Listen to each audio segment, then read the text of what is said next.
Hello and welcome. This session is Start Here, First Steps to Build Expert Learners. And before we get started, I wanted to let you know that the presentation link is at tinyurl.com/Croasdaile 2023. On your screen, you'll see a QR code. You can take a picture of that and it'll take you right there.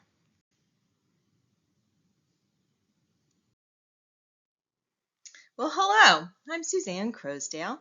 I am currently a program specialist at the Virginia Department of Education Training and Technical Assistance Center at the Virginia Commonwealth University, but I've been a classroom teacher, an instructional coach, a professional developer, a program specialist. I've been a systems change consultant to multiple school divisions and an associate director of curriculum instruction. I started my career in Louisiana, and I am currently working in public schools in Virginia.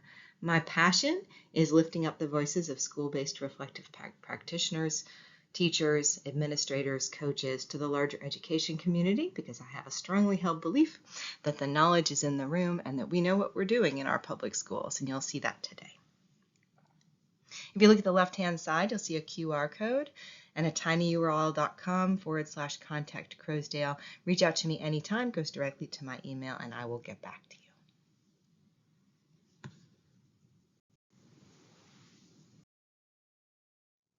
So let's jump into today's goal. During our session today, I would like you to understand how scaffolding working memory, which is today's critical concept, by planning strategy instruction, which has a definition, implemented in the first 20 days, which is capitalized for a reason, helps students be motivated to engage in rigorous and challenging learning activities. We all know we're coming out of a tough few years with the COVID pandemic closures and some concerns about learning loss. And so jumping into discussion about scaffolding working memory, which is a critical element of the Universal Design for Learning approach, and thinking about strategy instruction, which is an important scaffold for students with and without disabilities, and implementing those things in the first 20 days to make sure that we're building habits and connecting neurons in our neural networks that need to be connected for students to become fluent expert learners. This is going to be real critical to us. So that's what our goal is. Take a minute and think about it.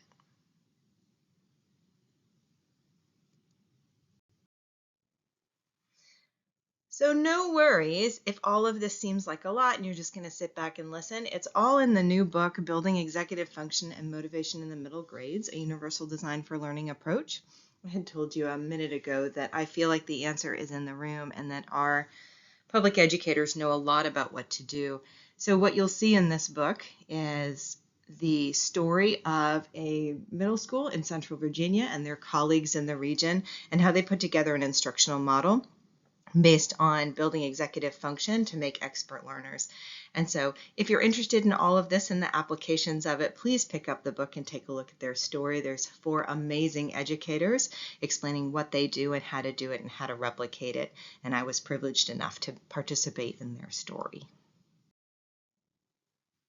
So the first question in front of us is, why can't you rent a car until age 25?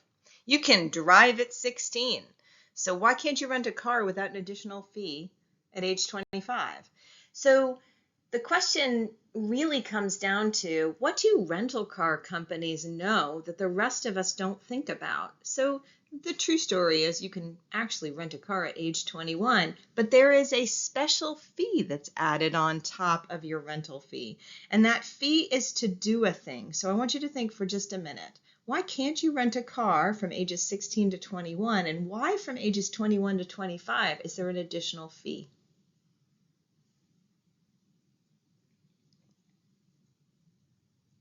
So many of us will suddenly start thinking about, what kind of driving did you do when you were 16, 17, 18? And what kind of driving did you do when you were 21 or 22? You may be 21 or 22 right now, so you're thinking, I'm a great driver. But the rental car companies don't think so. So what do they know that we don't? And so there's some interesting research that J.D. Powers has shared. And what it is that the incidence of decision-making that might lead to risk, which is where they decide on fees and insurance and things like that, which is not the focus of today, but it's interesting. that's going to tell them that at age 25, the graph of whether there is high or low risk starts to drop off. So around age 25, our driving decision-making improves. And so at age 25, you just rent a car. It's not a big deal. You walk in, you got a license, you can rent a car. But before that, there are special concerns. So what do rental car companies know that we don't, aside from nobody wants a 16-year-old to rent a car, so that's probably a whole different issue for today.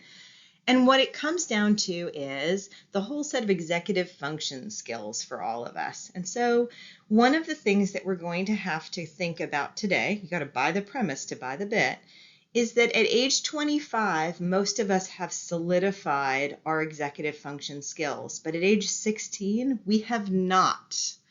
Now, that doesn't mean that we don't have 16-year-olds who are real slick and put together and they can just do all the things. And it doesn't mean that every 25-year-old is capable of adulting. And it's fine. That's learner variability. We know about that in the world of universal design for learning, that we actually know, lift up, and value the variability of our folks. But we also have to start thinking about scaffolding, because if we don't remember what every rental car company already knows, then as educators, there are things that we know but we're not thinking about. To explore this executive function scaffolding approach, we're going to have to take a look at the Universal Design for Learning guidelines. Now, what you're going to see in front of you is the Guidelines 2.0. I promise they're the same ones you're used to seeing. The reason that we're looking at the Guidelines 2.0 is I mentioned earlier that the work that I'm sharing with you comes from practitioners who are currently working in a school and in several schools in Central Virginia. And so what you'll see here is the UDL guidelines that they have been using for many years. And they have stayed with the Guidelines 2.0 as the representation that is able to convey something that's very important to them. So we're going to take a look at just one part.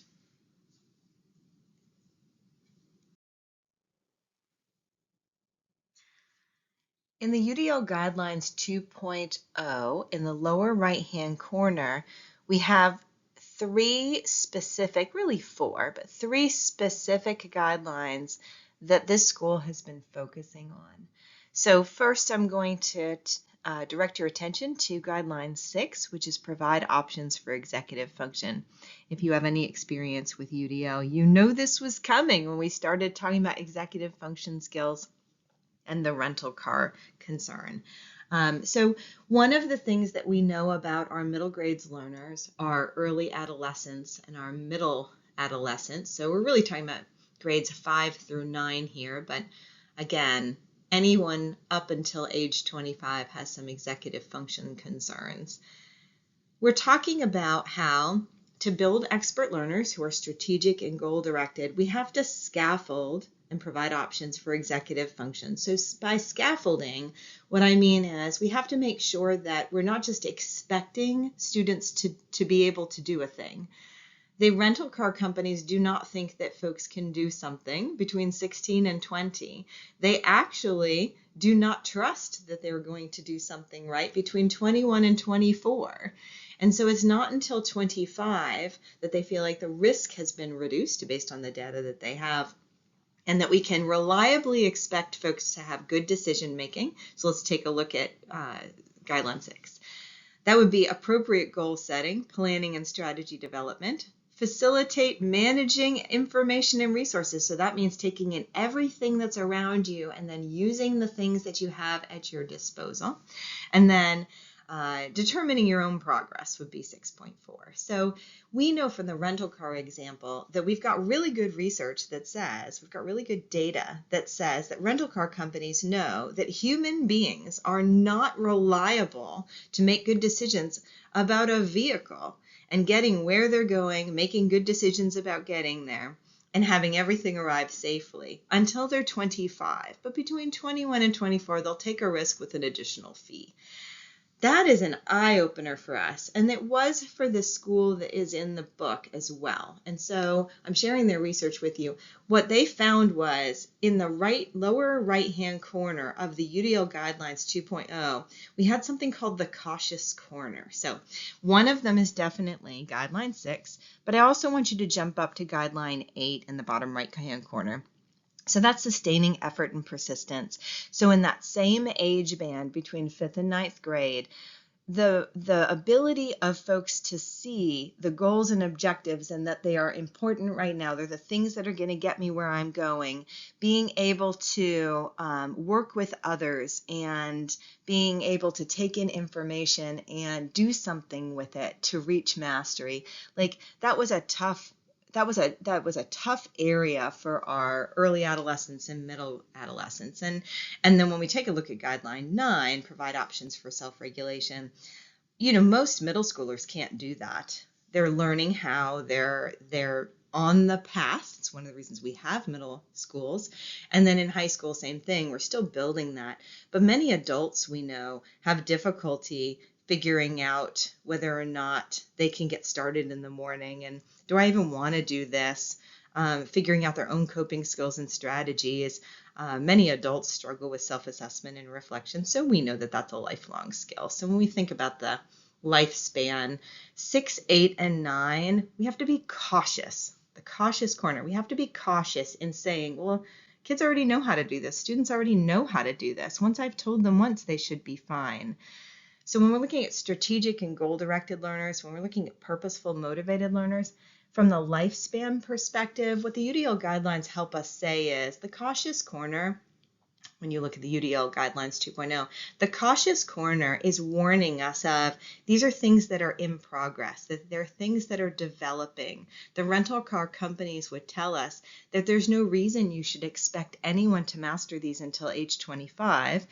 And that somewhere between 21 and 25, it's probably okay to say, hey, it's a risk, but let's do this. But before age 21, it's not even in the ballpark. And so one of the things that we should think about is not avoiding it, because this is where we're developing our skills with our young people. This is where neural connections are being made. But we have to remember to do what's in Guideline 5, and it's specifically in Checkpoint 5.3, which is we need to practice building fluency with our young people with graduated release of responsibility, gradual release of responsibility. And we need to make sure that they have more practice in doing this. And so we have to walk a line on that in schools. We don't necessarily focus a lot on these skills. It's real easy to say in our schools that we're going to have a learning target on the content, on our standards, and then we'll just expect students to do the thing. We're going to expect them to set goals and self-regulate. We're going to expect them to hang in there and remember how to do this. And we're going to focus on the content. And we know it's not true. The rental car companies should not be able to remember things more easily than us. And so we need to start thinking about how do we remind ourselves about what we already know? And so that's going to be the goal of today. So we're going to jump into our most important concept, which is the foundation of all of this, which is working memory.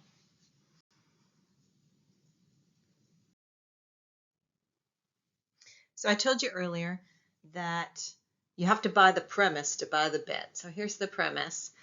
Today's most important concept is in front of you right now. It's a sticky note, and it represents your working memory. So I want you to picture yourself in an office supply store or any big box store, and you are in the sticky note aisle. You know what I'm talking about. So you're looking at the racks of sticky notes. What are all the sizes of sticky notes? There's tiny ones, right? Little tape flags. Then there's the ubiquitous yellow one that you're looking at right now. But there's also cute ones that have bears on them, and they're in different shapes like shoes. And then we've got giant ones that are half a sheet of paper and have lines on them. And we have some that are the size of chart paper. You all know. So the most important concept for today is that your working memory is represented by a sticky note. Now, I don't know which sticky note represents yours, so I need you to help me on that. So how much can your working memory hold is what you've got to determine right this minute. If you have to remember something, what kind of person are you? What do you know about yourself? So, do you have a working memory of someone says, hey, here's my phone number, and you write it on your hand, or you remember it a day later and you still are hanging on to that phone number? It's stuck with you. Do you have that cute little bear one where there's a space to write something, but it's very tiny, so you're just going to have a little in there? Are you the person who walks down the hallway and somebody stops you and says, oh, here's this thing, and you say, that's a great idea. Can you email that to me? Can you send me a message? Are you the person who stops and sends yourself a message about it? Do you have a little diary book that you carry around with you everywhere because you just jot down the things that are going on all the time throughout the day because you know you're going to have to go back to it? What is your working memory size? So that's what you're deciding right now. So here's something to think about. Your working memory is set when you are a child. It doesn't get bigger. And I know we think, well, I remember a lot more for short periods of time now that I'm an adult than I did as a student, that I did as a child. But here's the thing. You're not actually changing the size of your working memory. What you're thinking about right now is the strategies that you have for handling your working memory. I'm going to give you some examples. So when you were 7, if you were in the yard and a family member told you to go inside, get something from the refrigerator, get something off the kitchen table, and come back outside, if you were able to do that right away, you can still do that. But if you were the child at 7 who went inside, went to the refrigerator, then realized there were popsicles in the freezer, heard the TV in the other room, and realized you could go join your sister and watch TV, and you were there an hour later eating your popsicle, which actually you probably would have finished by then, and watching TV, and you never made it back outside, you're probably still that adult. However, what you have is a set of coping strategies that you've developed over time, and we know that because we see it in the cautious corner in UDL Guidelines 2.0. So when you're looking at this picture of all the different sticky notes, that's all the working memories of the people around you. So you might be the bear in the middle, or you might be the little pink one on the side, but what you are is you are exactly the working memory that you've already had, but you also have these other coping strategies. You've got these other executive function skills that have built up around your working memory because you've learned from your experiences. That's your learner expertise. And so the premise for today is your working memory can only hold so much. Now we called that the phone number rule in the past, and folks say like you could remember 7 items, but we know that the answer is actually closer to 4. You can remember about 4 things, and there's lots of reasons for that. But what I want you to think about right now is when we have a student in school, how much are we asking their working memories to hold? When we have a student in school, how much are we asking their working memories to hold? So picture yourself in a classroom. I might be walking in as a 15-year-old or a 12-year-old, and I have to follow directions for anywhere between 50 and 85 minutes.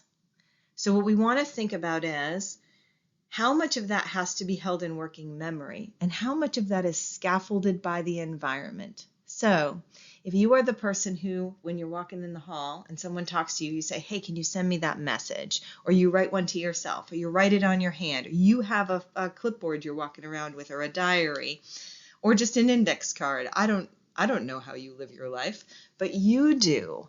And so those coping skills and strategies, our students don't have those. They walk into class and their working memories can get overloaded very quickly. And that can be the hidden difficulty for many of our students.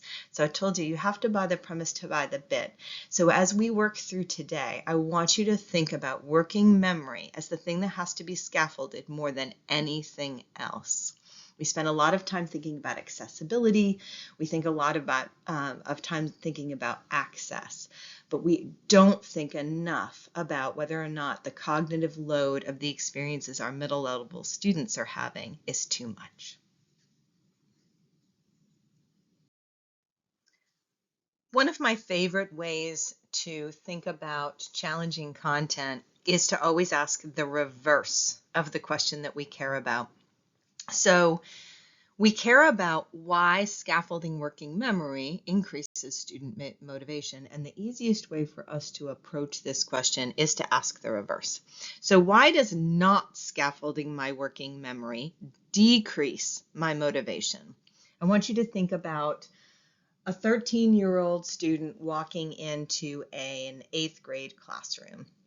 So they walk in, there's a set of expectations that are spoken to the student on the way in.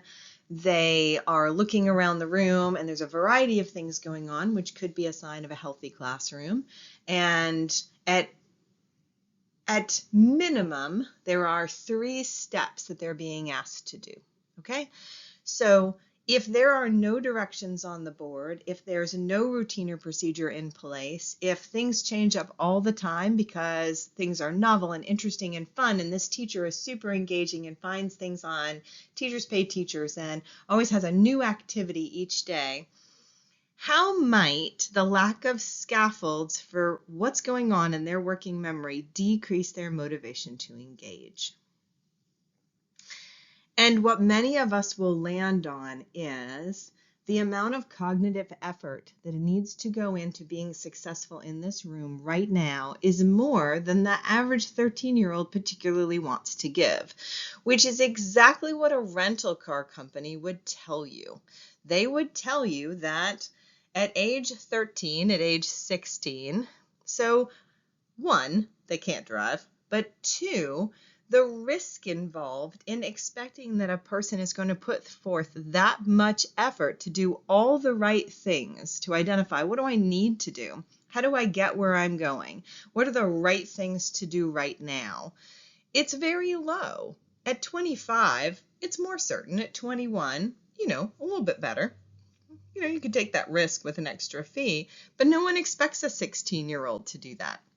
And so what we need to do is ask ourselves, why does not scaffolding your working memory actually decrease your motivation to engage in the right behaviors?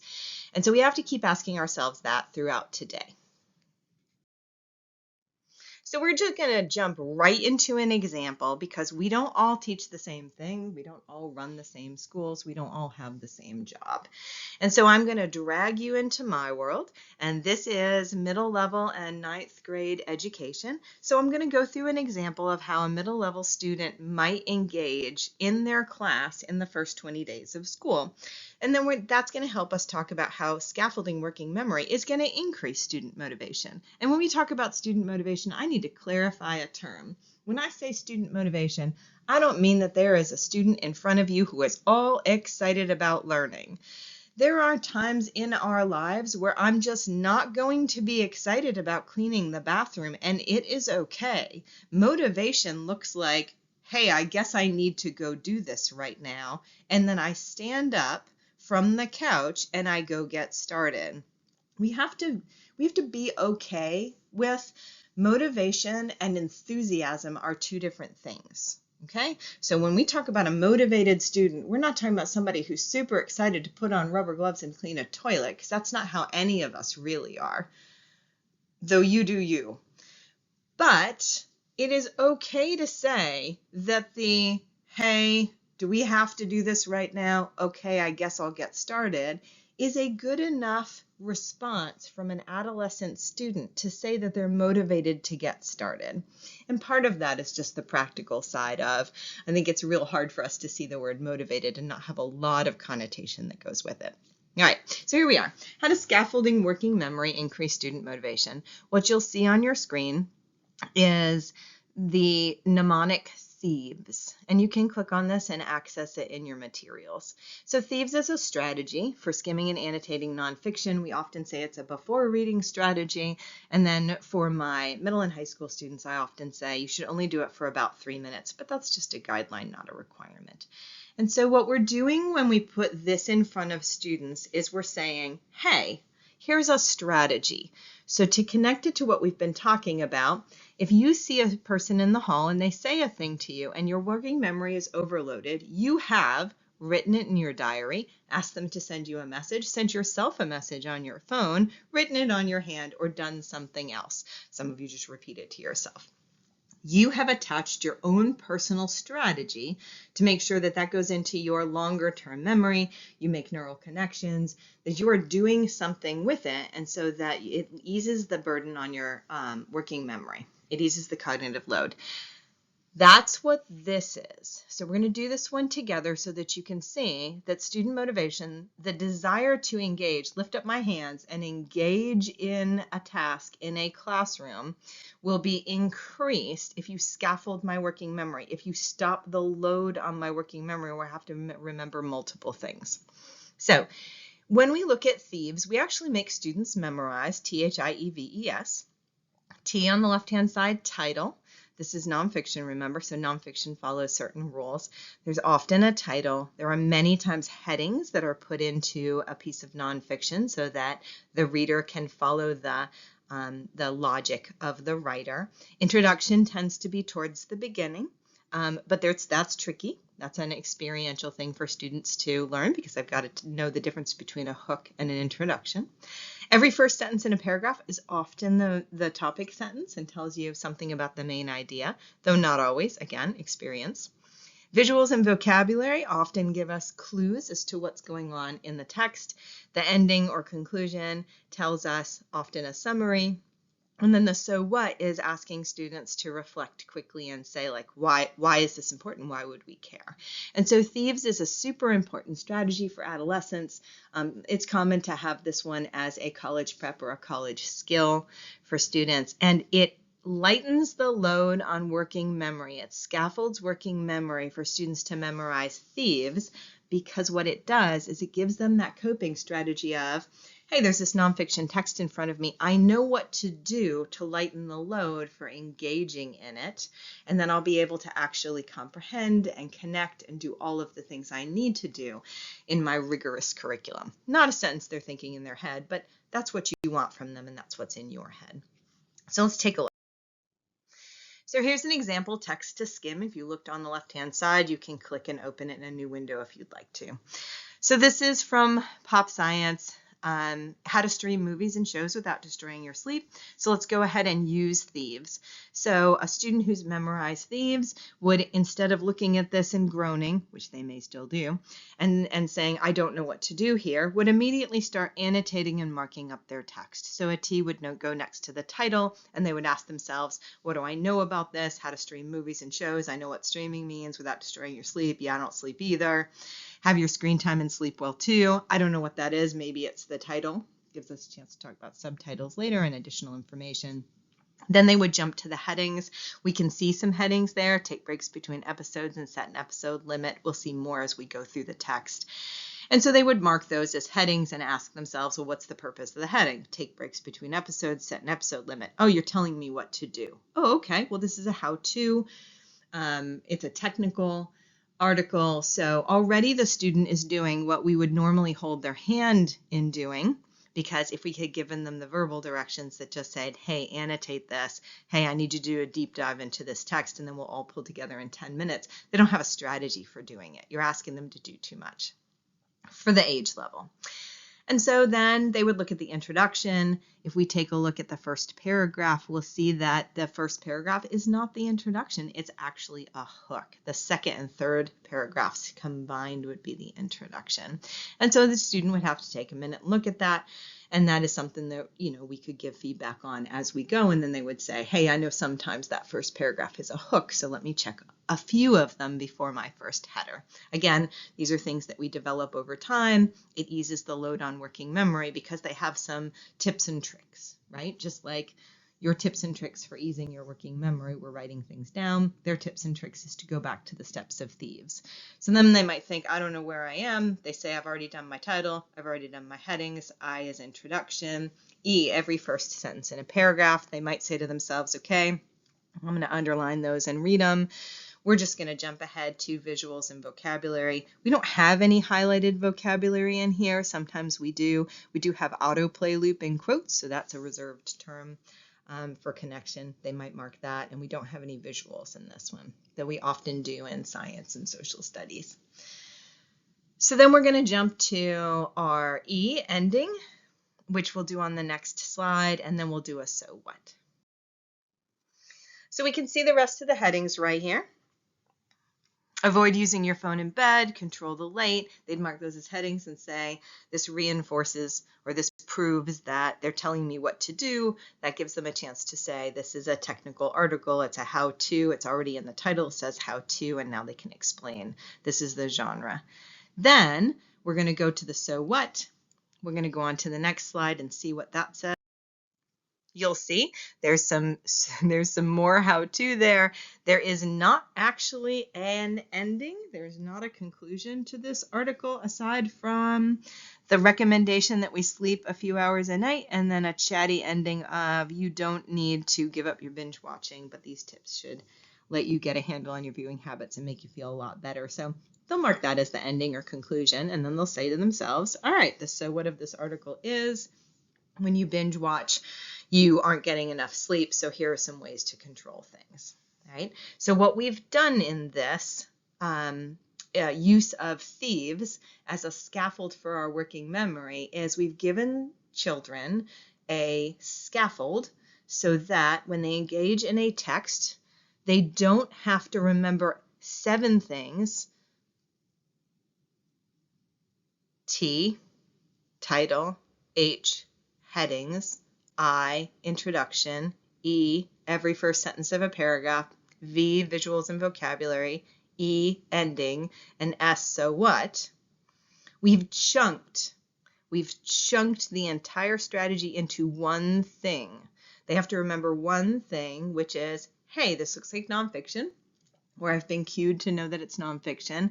I'm going to use thieves. They can write thieves in the corner of their paper and then check each letter off as they go.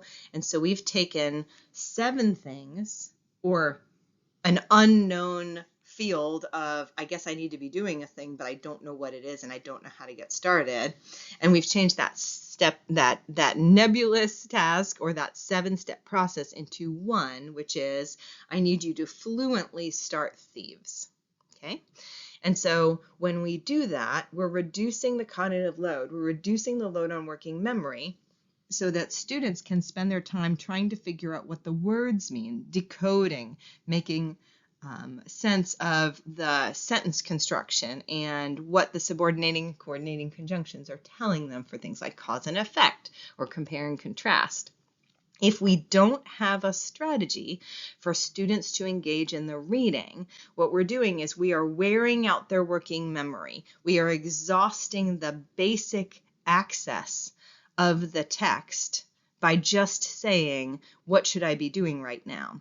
But if we have a strategy for students to engage in, their working memory can completely focus on the sentence that's in front of them, making the inferences and connecting to their prior knowledge. All right, take a look at another one that is more about thinking about the higher order thinking skills. So thieves is a basic access strategy. Here's a nonfiction text. We need to be able to go ahead and get started on it, activate your prior knowledge, make connections as we go, and be able to read and talk about it. Sounds like an easy thing, but we have huge numbers of students who, during independent reading, do absolutely nothing. And then we say, well, it's because they can't read. And part of that challenge is they don't know what we're asking them to do. So students know what to do, but they don't know what you want them to do. Thieves makes that clear. And so using the UDL guidelines, we have to remind ourselves that clear goals are super important with students. We have to tell them exactly what we want them to do. We have to give them a sense of this is a flexible model of skilled performance, and then we have to give them feedback on how they're doing. And so something like thieves is a very clear strategy. Students can make it their own once they know what it is, and they'll use it for the rest of their lives. And we're not leaving them on their own. So what you see in front of you right now is CLAIMS. CLAIMS is a higher order thinking skills strategy. It comes from the University of Kansas Strategic Instruction Model. If you click on the link, you'll be able to access the information from the KU CRL Sim site. If you would like to use it, please reach out and there are sim professional developers such as myself who are happy to get you started with that. So here's an example of the argumentation guide. Similar to Thieves, this is a thing that we would build into the first 20 days of school or build into our instructional calendar. And what it does is it lifts the load on students to engage in argumentation. So argumentation is a super common cross-curricular strategy in high school and 8th grade, and to some degree 7th grade. In science, we have claim evidence reasoning. In social studies, we do talk about evidence-based, document-based questions using your primary and secondary sources to identify proof or evidence to support a claim. And so when we think about argumentation, it is a higher order thinking skill. It's often scaffolded by teachers in terms of telling people what to do each step of the way. But we can do the same thing we did with Thieves because it's a common expectation for students to be able to read nonfiction and analyze it. We use Thieves because it's a common expectation for students to read and analyze an argument or listen to and analyze an argument. We can use claims. And so it does follow a mnemonic. I'm going to start with number 1. You clarify the claim. Number 2, you list the evidence. Number 3, you analyze the reasoning. Number 4, you identify other arguments for or against. Number 5, you make a judgment about the quality of the evidence and other arguments. And then number 6, you state why you either accept or you reject the claim. And so very basic claims, mnemonic. In this case, I'm showing you a graphic organizer where students can take their notes instead of annotating like they did with Thieves. And so what you'll see is how does scaffolding working memory increase student motivation is when you say, hey, I need you to put forth your argument on something, and here are your 7 directions. In this case, here is a 6-step process that they will fluidly memorize and then practice. They'll see flexible models of skilled performance when the teacher trains them on how to use it, and then they'll be able to immediately start. In my experience, it's taken about 3 days for students to use claims fluently, and they like it because they understand it. They know how to clarify the claim. We do define qualifiers and key terms. They do list their evidence out. It gives them a chance to apply number, statistics, quoted words, and facts, which is something that they've been learning along the way, but they didn't know that they all go together. They do analyze the reasoning. In this case, there's some cues and prompts that are put in there because they know about things like cause and effect and correlation, but they don't realize that that's what reasoning means. And then they're able to identify the arguments for and against and make their judgment and accept or reject the claim. So the next step that we might do with our students is to show them a writing strategy, which this is a common one that came out after the Writing Next report. Lots of folks use it starting in about 4th grade, and then you can use it all the way through college, which is nice to be able to use your strategy set, your toolkit as an expert learner all the way through adulthood. So we could scaffold our students in organizing their ideas for expository and persuasive writing using the tree strategy.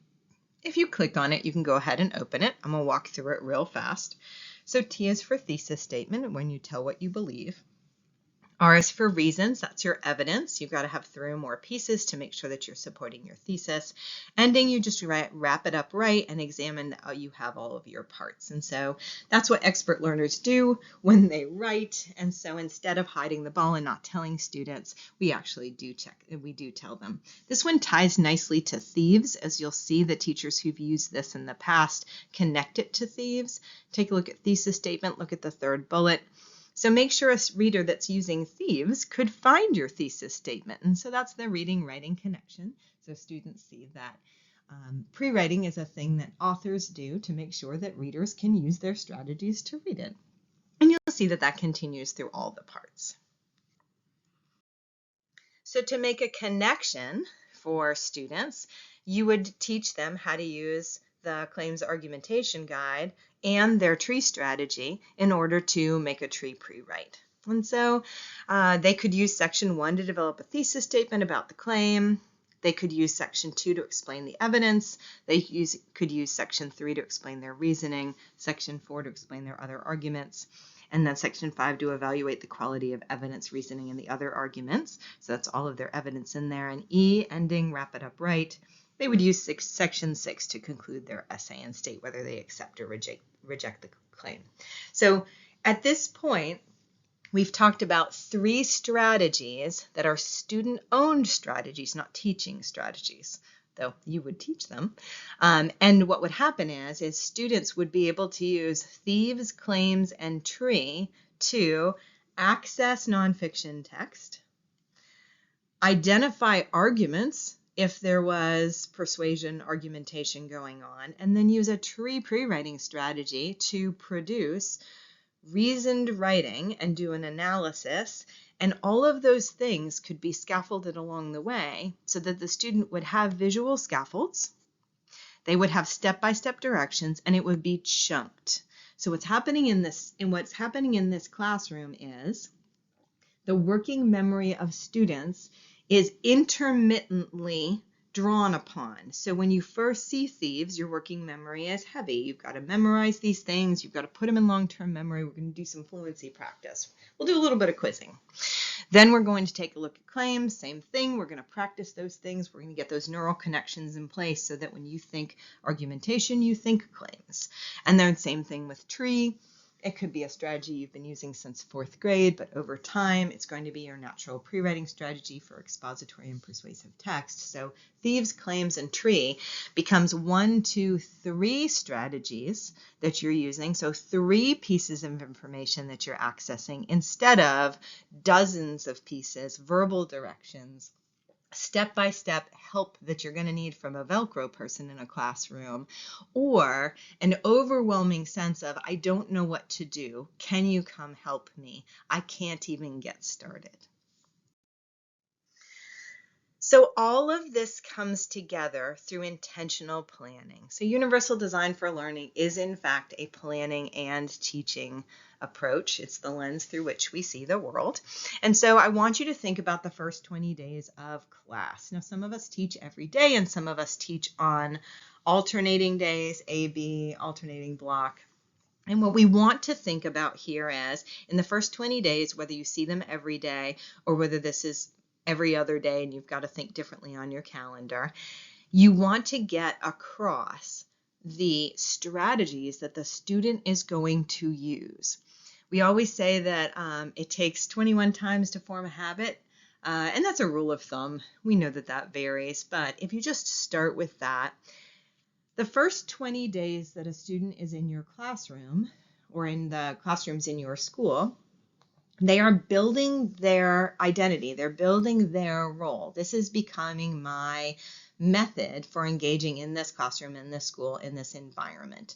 And so if we start the first month of school and students become comfortable in the role of, I don't know exactly what's going on, or I'm going to ask for help each step of the way, that is how they are engaging. That is how they're presenting themselves as a learner.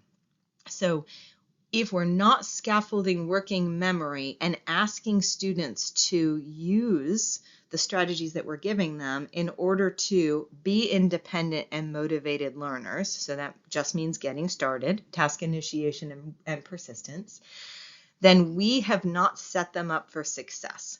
So if you look at day 1, I might do not just how to get a pencil, how to ask to leave the room for the bathroom, where your stuff goes and where your seat is, how to talk to the person next to you, what to do if the phone rings. Like, I will do those things on day 1, but I will also start teaching thieves. Okay? Because if I kick off by starting thieves on the first day, and then you'll see it's also on the second day and the third day, I've already started to empower my learners to become expert learners because they will be able to help themselves. So I'm starting them on becoming fluent users of a strategy, of a very common thing, nonfiction text analysis, and this is the strategy that they can use. They can make it their own over time, but this gives them some way to get started.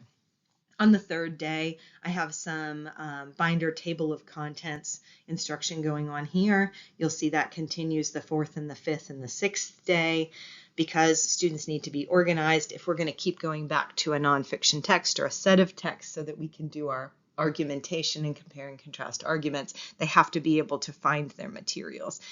Your storage method cannot be the back pocket of your pants. or the floor of my room or the trash can. And we all know that about adolescents. So I'm intentionally laying out my first 20 days to make sure that we can scaffold their working memory, help them find the things that they are going to need, and then not struggle with that and become unmotivated because it's just too much. If you look at day 7, you'll see still working on thieves. Students are still practicing that. They're still practicing organizing their binder and putting the things in it. And we're drawing attention to how to stay organized and put things on your table of contents.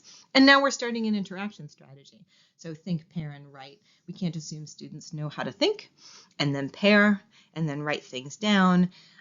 It's not just the time since the COVID pandemic closures. We've had students in the past who just had difficulty interacting. The rise of cell phones and social media has probably also impacted that. We need to think very carefully about whether or not our students actually know how to partner with another student and discuss something academic and then produce anything with it. So you'll see I've got think, pair, write in there all the way through day 11. But on day 11, what changes is instead of having explicit instruction and modeling and feedback on day 11 for thieves and the binder table of contents, I'm just cueing the visuals. There's an anchor chart on the wall, perhaps, or in their binder.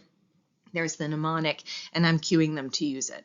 I need you to use thieves. I need you to maintain your binder table of contents using these steps. Please take a look up here and get started. But we're still practicing think, pair, write. So if you keep looking through the rest of the 20 days, you'll see on day 12, we're cueing the visuals for 1 and 2, thieves in the table of contents. We're still working on think, pair, write. We've introduced claims. I'm going to jump all the way down to day 17, and you'll see at this point, I'm cueing visuals for thieves, the binder table of contents, think, pair, write, and claims, and I'm explicitly teaching tree. Jump forward to 19 and 20, and you'll see that we're cueing visuals on my 5 core strategies that I need my students to be able to do to be independent learners and part of the classroom community, and we're working on Socratic seminar strategies.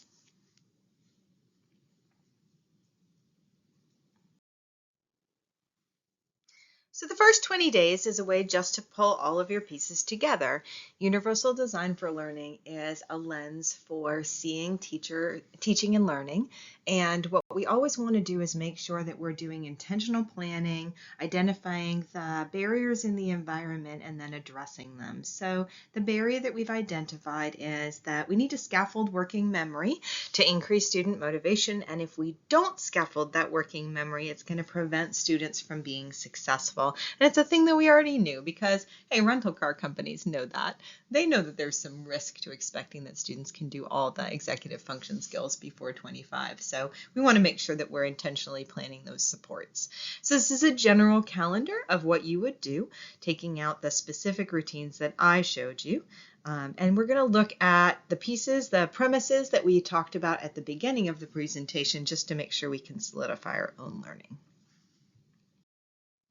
So today's goal was to understand how scaffolding your working memory by planning strategy instruction that we implement in the first 20 days will help our students be motivated, engaged, task initiation, not enthusiastic. Enthusiasm is a good thing, but it's okay if we don't always have those things.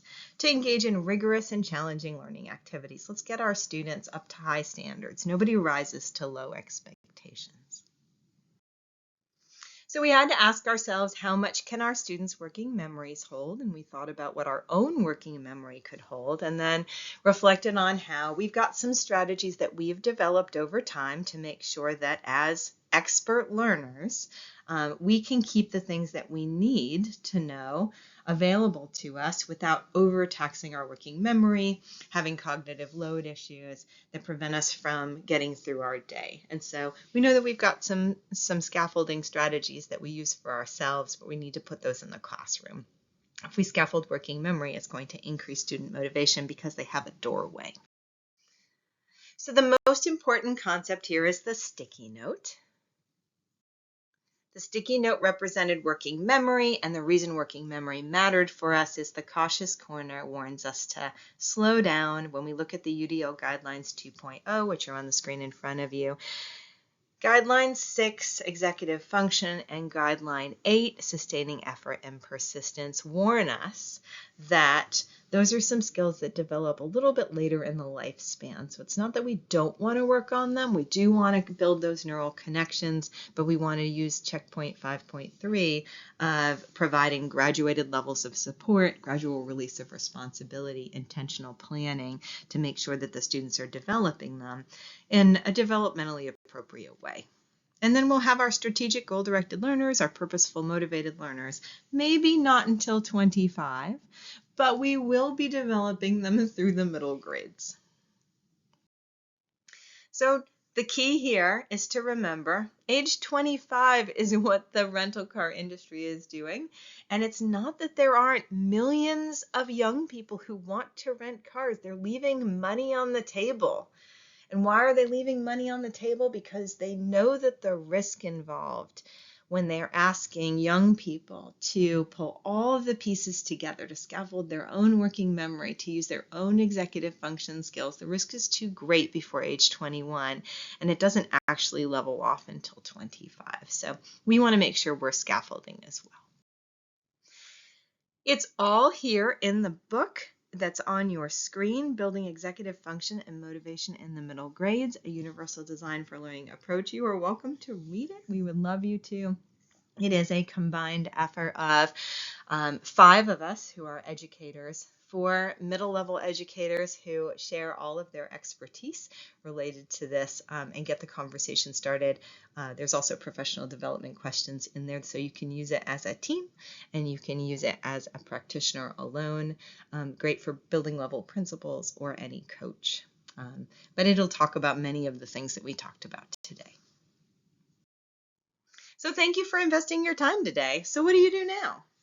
Well, first, plan which strategies are non-negotiable routines in the first 20 days because they'll reduce the load on working memory in your classroom, in your grade level, in your department, or in your school. And then, of course, read the book.